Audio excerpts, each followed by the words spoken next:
different recordings, and you will have to answer questions on what you hear. There will be time for you to read the instructions and questions, and you will have a chance to check your work. All the recordings will be played once only. The test is in 4 sections. At the end of the test, you will be given 10 minutes to transfer your answers to an answer sheet. Now turn to Section 1. Section 1. You will hear a woman telephoning a tourist office to ask about free activities.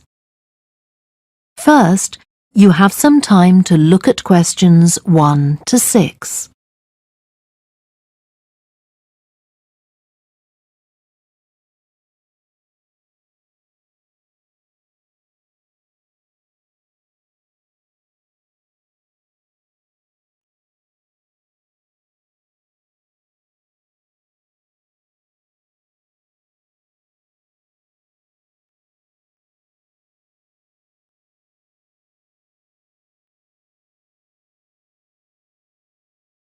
You will see that there is an example that has been done for you. On this occasion only, the conversation relating to this will be played first. Good morning, this is Burnham Tourist Office, Martin speaking. Oh, hello. I saw a poster about free things to do in the area, and it said people should phone you for information. I'm coming to Burnham with my husband and 2 children for a few days on June the 27th, or possibly the 28th, and I'd like some ideas for things to do on the 29th. Yes, of course. The date that the woman wants information about is the 29th of June, so the letter C has been circled. Now we shall begin. You should answer the questions as you listen because you will not hear the recording a second time. Listen carefully and answer questions 1 to 6. Good morning, this is Burnham Tourist Office, Martin speaking. Oh, hello. I saw a poster about free things to do in the area, and it said people should phone you for information. I'm coming to Burnham with my husband and 2 children for a few days on June the 27th, or possibly the 28th, and I'd like some ideas for things to do on the 29th. Yes, of course. OK. Then let's start with a couple of events especially for children.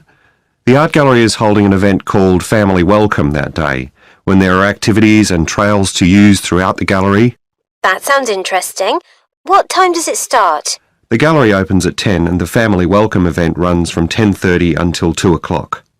The gallery stays open until 5, and several times during the day they're going to show a short film that the gallery has produced. It demonstrates how ceramics are made, and there'll be equipment and materials for children to have a go themselves. Last time they ran the event there was a film about painting, which went down very well with the children, and they're now working on one about sculpture.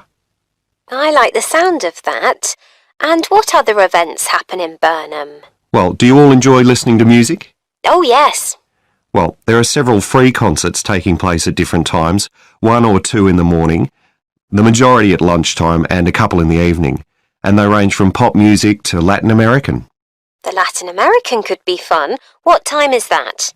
It's being repeated several times in different places.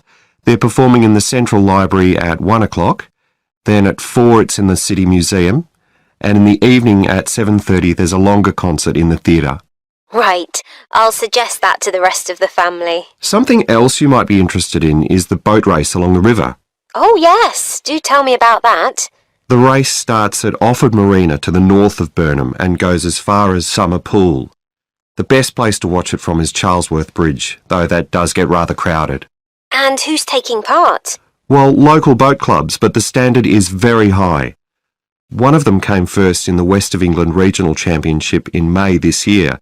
It was the first time a team from Burnham has won. It means that next year they'll be representing the region in the National Championship. Before you hear the rest of the conversation, you have some time to look at questions 7 to 10.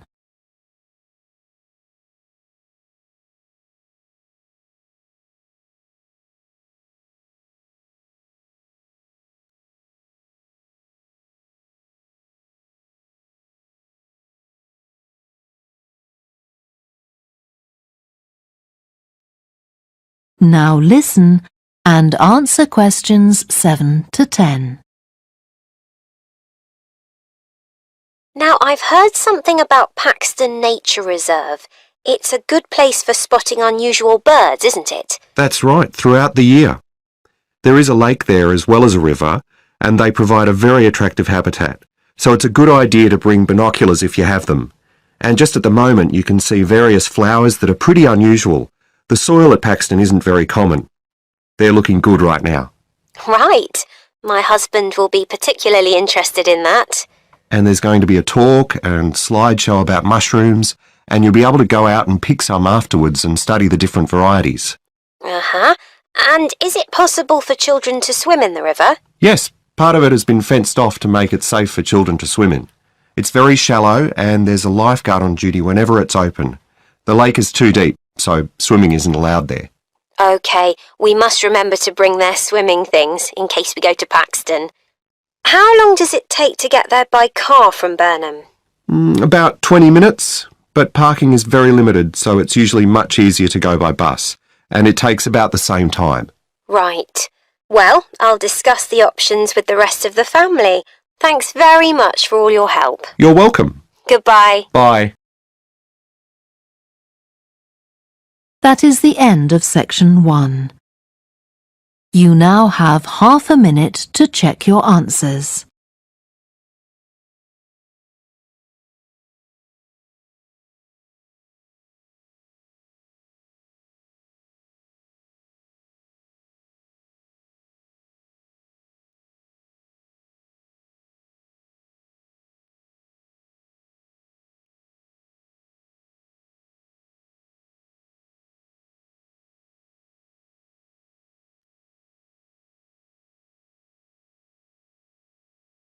Now turn to section 2. Section 2. You will hear a talk given by a woman called Shona Ferguson about changes in a town called Barford.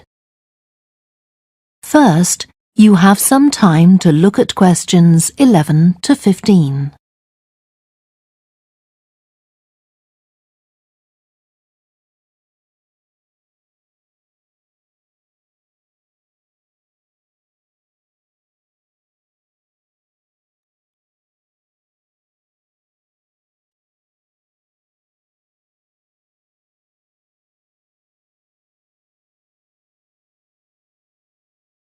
Now listen carefully and answer questions 11 to 15.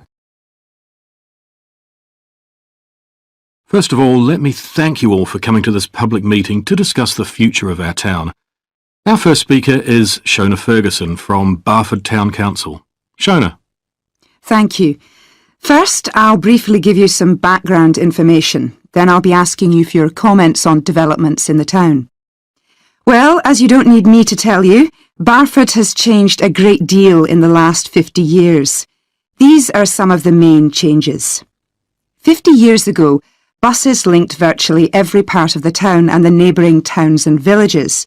Most people used them frequently, but not now, because the bus companies concentrate on just the routes that attract most passengers.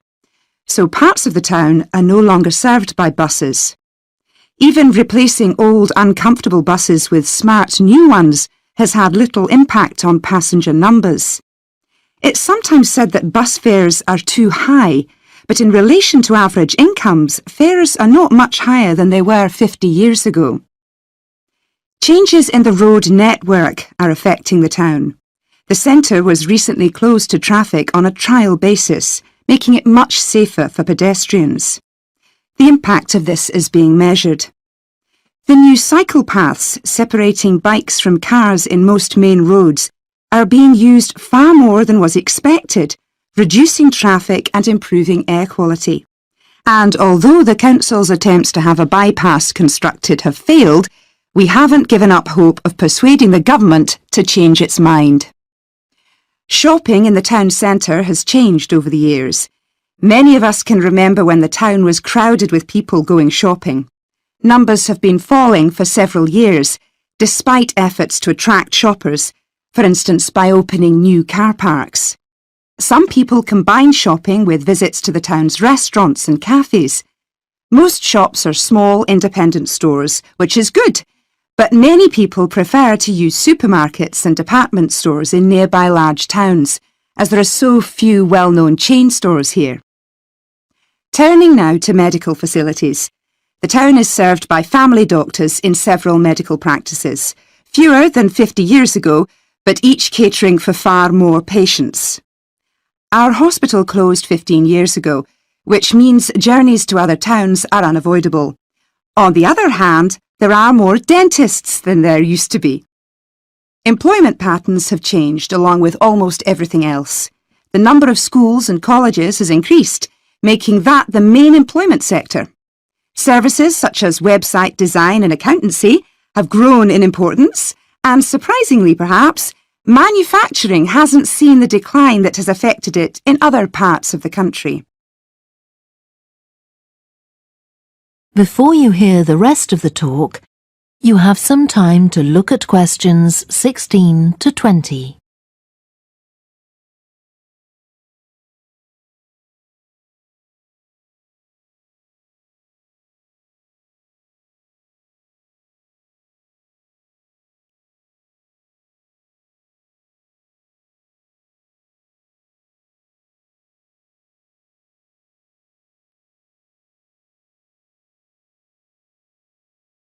Now listen and answer questions 16 to 20.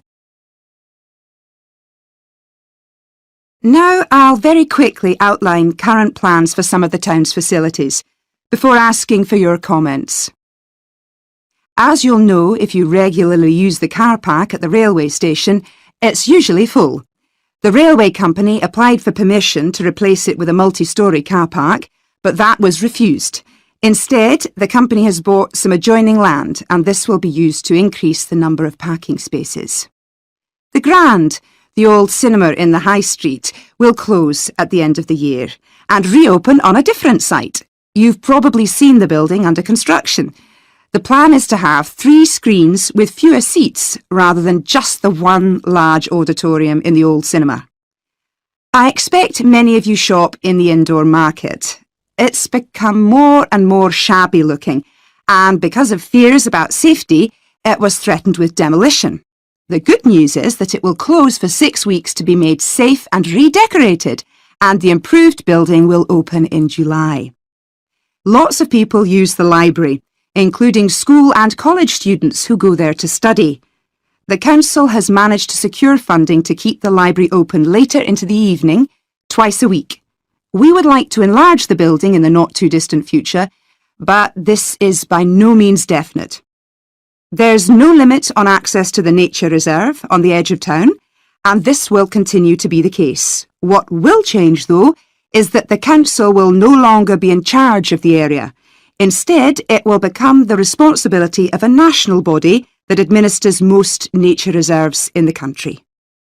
OK, now let me ask you if you have... That is the end of section 2. You now have half a minute to check your answers.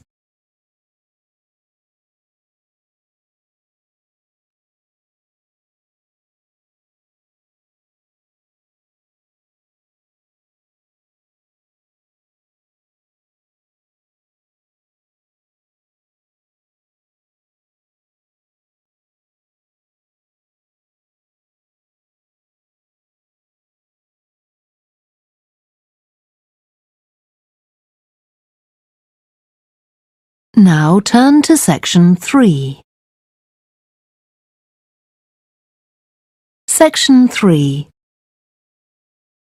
You will hear 2 students called Helen and Jeremy, who are studying creative writing, discussing a project for their course which involves writing and illustrating stories for children.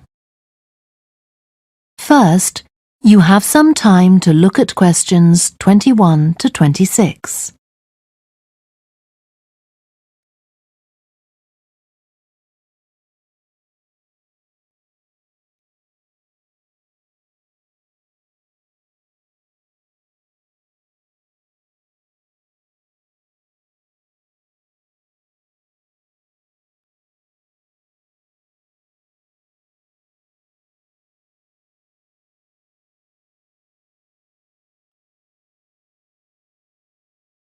Now listen carefully and answer questions 21 to 26.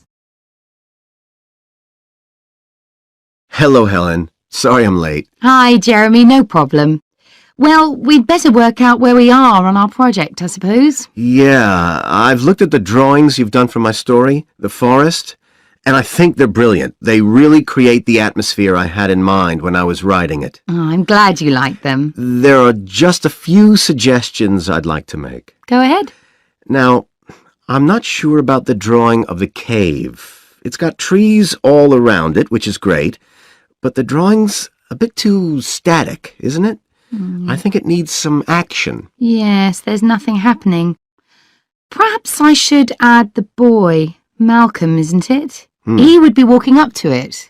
Yes, let's have Malcolm in the drawing. And what about putting in a tiger? The one that he makes friends with a bit later. Maybe it could be sitting under a tree, washing itself. And the tiger stops in the middle of what it's doing when it sees Malcolm walking past. That's a good idea. OK, I'll have a go at that. Then there's the drawing of the crowd of men and women dancing. They're just outside the forest, and there's a lot going on. That's right. You wanted them to be watching a carnival procession, but I thought it would be too crowded. Do you think it works like this? Yes, I like what you've done. The only thing is, could you add Malcolm to it without changing what's already there? What about having him sitting on the tree trunk on the right of the picture? Yes, that would be fine. And do you want him watching the other people? No, he's been left out of all the fun, so I'd like him to be crying. That'll contrast nicely with the next picture where he's laughing at the clowns in the carnival. Right, I'll do that. And then the drawing of the people ice skating in the forest. I wasn't too happy with that one. Because they're supposed to be skating on grass, aren't they? That's right, and it's frozen over. At the moment, it doesn't look quite right. I see what you mean. I'll have another go at that. And I like the wool hats they're wearing. Maybe you could give each of them a scarf as well? Yeah, that's easy enough. They can be streaming out behind the people to suggest they're skating really fast. Great. Well, that's all on the drawings. Right.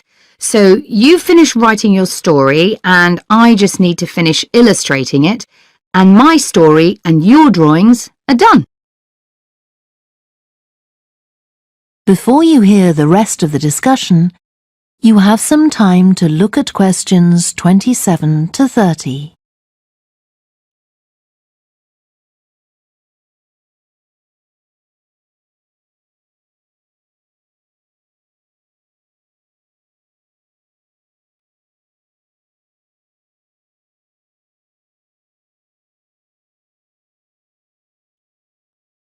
Now listen and answer questions 27 to 30.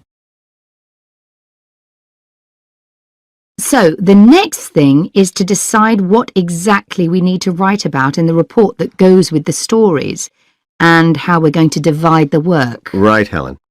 What do you think about including a section on how we planned the project as a whole, Jeremy?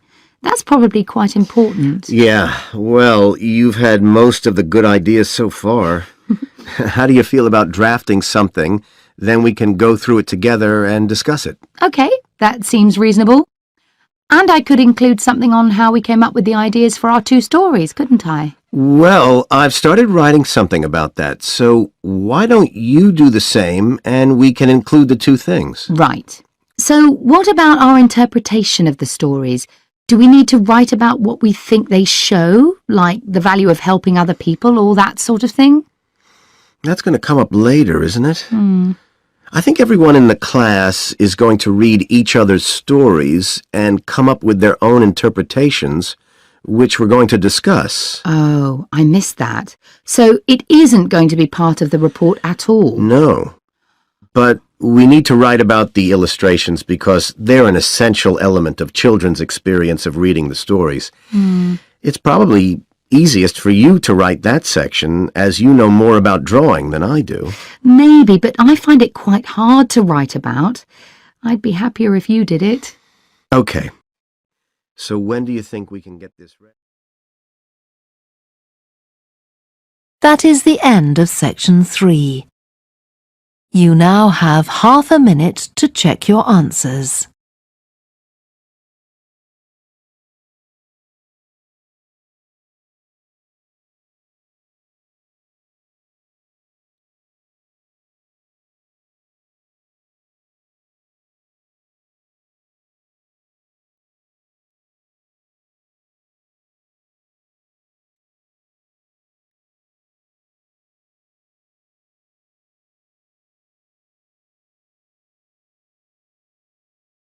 Now turn to section 4.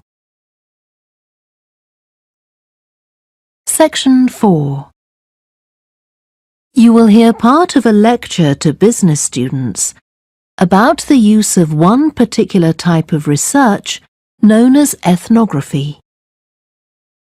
First, you have some time to look at questions 31 to 40.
Now listen carefully and answer questions 31 to 40. So, what I'm going to talk about to you today is something called ethnography. This is a type of research aimed at exploring the way human cultures work. It was first developed for use in anthropology, and it's also been used in sociology and communication studies. So, what's it got to do with business, you may ask? Well, businesses are finding that ethnography can offer them deeper insight into the possible needs of customers, either present or future, as well as providing valuable information about their attitudes towards existing products.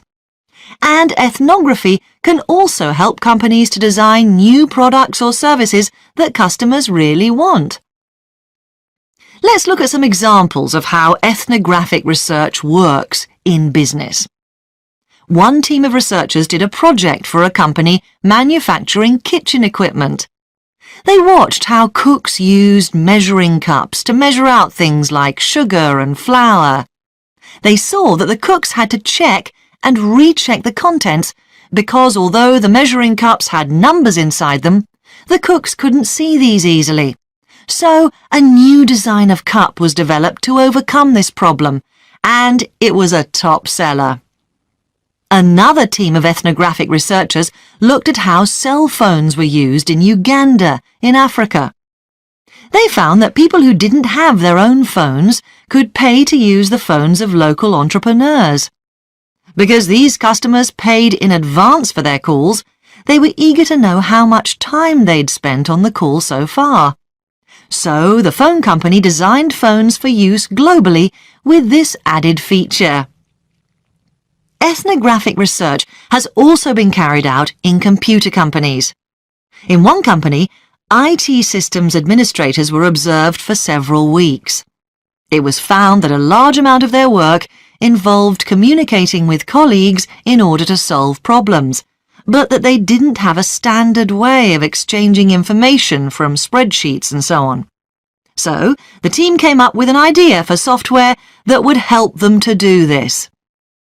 In another piece of research, a team observed and talked to nurses working in hospitals. This led to the recognition that the nurses needed to access the computer records of their patients no matter where they were. This led to the development of a portable computer tablet that allowed the nurses to check records in locations throughout the hospital. Occasionally, research can be done even in environments where the researchers can't be present. For example, in one project done for an airline, respondents used their smartphones to record information during airline trips, in a study aiming at tracking the emotions of passengers during a flight.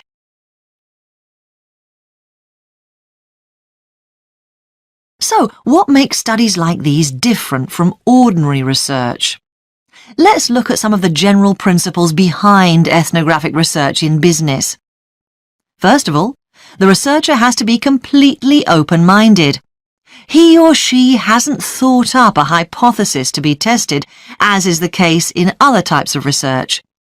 Instead, they wait for the participants in the research to inform them. As far as choosing the participants themselves is concerned, that's not really all that different from ordinary research. The criteria according to which the participants are chosen may be something as simple as the age bracket they fall into, or the researchers may select them according to their income, or they might try to find a set of people who all use a particular product, for example.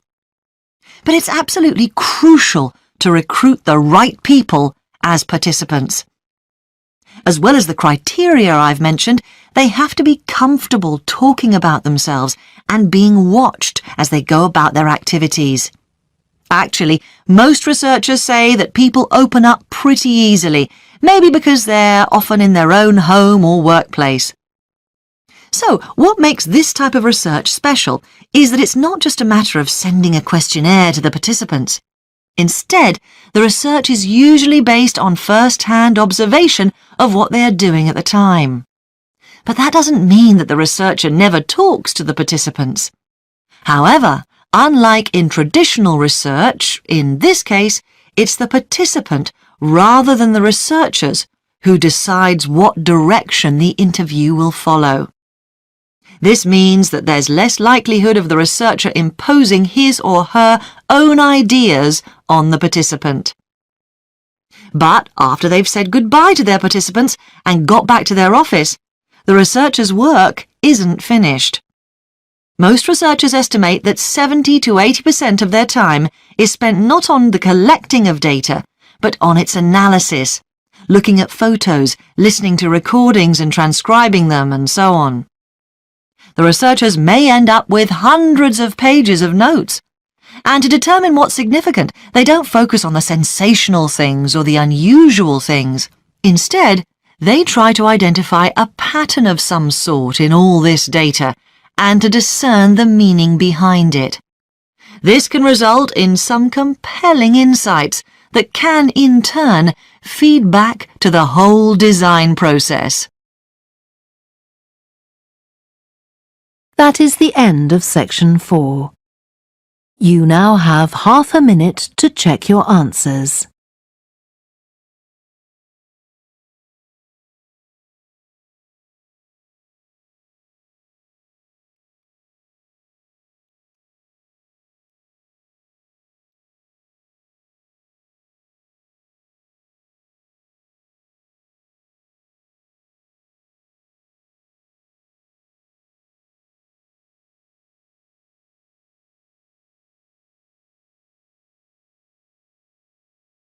That is the end of the listening test. You now have 10 minutes to transfer your answers to the answer sheet. Please stop writing and wait for your question booklet to be collected.